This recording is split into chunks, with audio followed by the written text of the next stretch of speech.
The Bible tells us it's missing books. Numbers 21 quotes from the Book of the Wars of the Lord.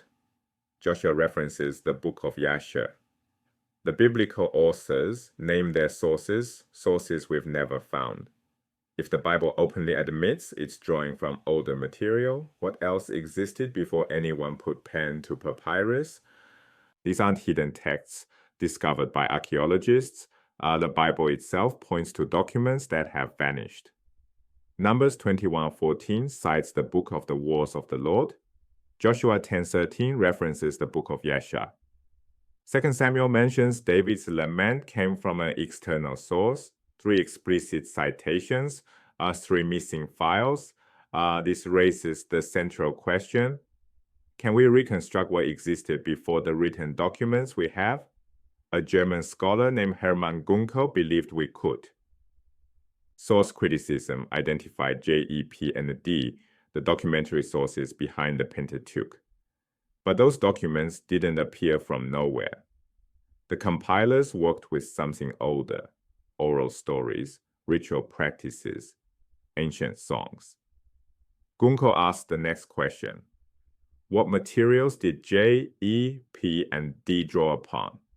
His method: analyze the source documents to find their pre-literary stages. Don't look at whole narratives. Focus on small units within texts, individual pieces that existed before anyone wrote them down. He called this approach Formgeschichte, form criticism. Form criticism identifies Gattungen, genres or types of material embedded within larger texts, hymns, proverbs, laws, rituals, folk stories, myths, songs. Each form has distinctive features that mark it as a particular kind of literature. Consider Genesis 6:1-4. Divine beings marry human women, producing the Nephilim, heroes of old, warriors of renown. This passage feels different from everything around it.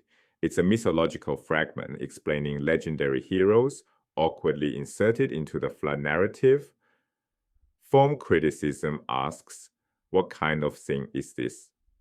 The answer: an ancient myth that existed independently before someone placed it here. Identifying forms is only half the question.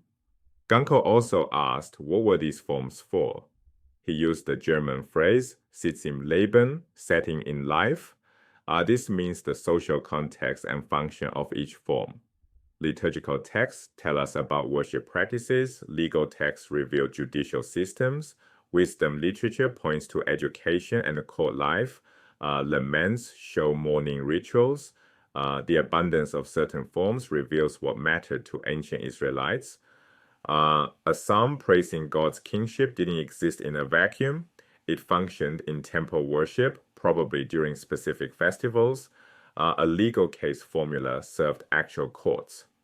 Understanding the Sitz im Leben means understanding why a form existed, not just what it says. Tradition criticism takes the next step. Traditionsgeschichte traces how stories morphed through retelling. This happens in every oral culture. Stories change as they pass from generation to generation. The remarkable thing, we can watch this transformation happening inside the Bible itself. The same material appears in different places with different details. We don't have to guess that traditions changed. We can see the evidence. 3 examples demonstrate this clearly. First, the wife-sister stories. Second, Chronicles rewriting Kings. Third, Deuteronomy retelling Exodus. Each case shows the same core material transformed through transmission, and all 3 transformations are preserved in the biblical text.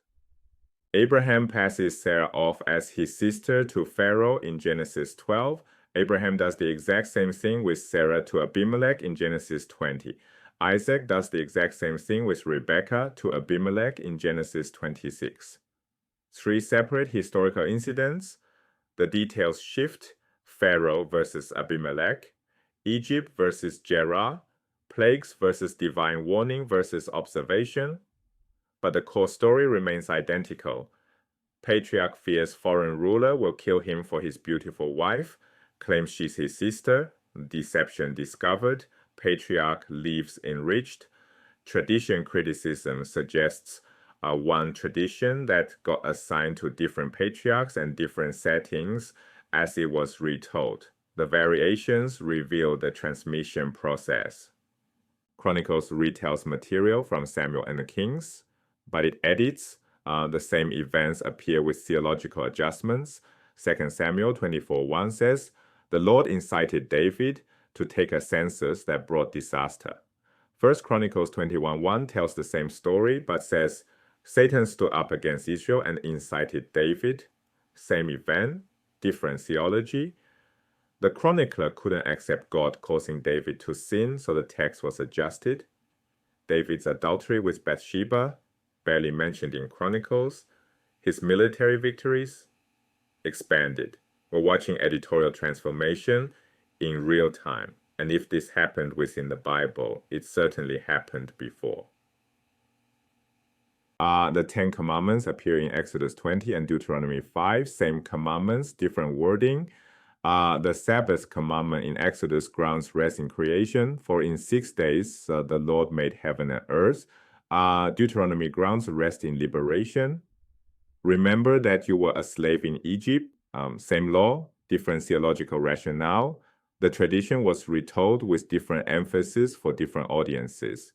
If we can see this transformation within the Bible, it was certainly happening before material entered the Bible. The text we have is the end point of a long transmission process.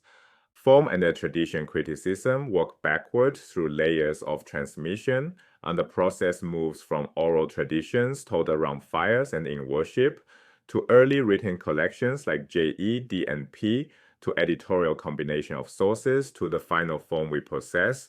Each layer represents decisions about what to preserve, how to arrange material, and what theological emphasis to highlight. The text is like geological strata, different layers visible to those who know how to look. Form criticism identifies the types of material. Tradition criticism traces how that material changed. Together, they reveal the Bible's compositional history. When you encounter a passage that feels different, a sudden poem, a strange myth, a repeated story, ask 3 questions. First, what form is this? Identify the genre. Second, what function might it have served? Consider the Sitz in Leben. Third, have I seen this story elsewhere in slightly different form? Look for tradition development. This doesn't debunk the Bible. It reveals rich, layered history. Understanding the process helps us read more carefully, not more cynically. The text preserves centuries of storytelling, worship, and reinterpretation, all visible to careful readers. The Bible isn't a single document dropped from heaven. It's a library built from centuries of tradition. Form and the tradition criticism give us tools to see the layers and to appreciate the complex process that produced the text we read today